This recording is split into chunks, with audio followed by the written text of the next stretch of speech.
অনেকদিন পর আবারও একটা মিনি ব্লগ নিয়ে ফিরে আসলাম। দিনটা ছিল 23শে ডিসেম্বর, মঙ্গলবার।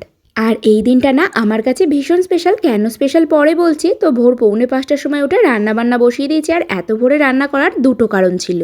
একটা কারণ হলো সকাল 6:30টার মধ্যে বাবাকে টিফিন গুছিয়ে দিতে হবে, বাবা টিফিন নিয়ে যাবে অফিসে।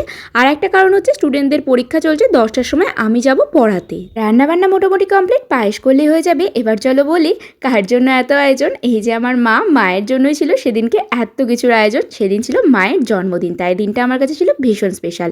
এরপর চলে গিয়েছিলাম পড়াতে।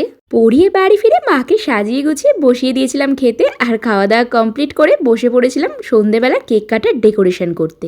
সন্ধেবেলা ছিল ভাইয়ের পড়া, তার জন্য বিকেলবেলার মধ্যেই সবটা রেডি করতে হয়েছিল। আর ভাই কিন্তু আমাকে অনেকটা হেল্প করেছিল পিৎজাটা বানিয়ে আর বেলুনগুলো ফুলিয়ে দিয়ে। মায়ের শাড়ির সঙ্গে ম্যাচ করে সবটা রেডি করেছিলাম। তো মা দেখে এতটা খুশি আর সারপ্রাইজড হয়েছিল যে কি বলবো। আর এই খুশিটাই ছিল আমাদের আজকের সবচেয়ে বড় প্রাপ্তি।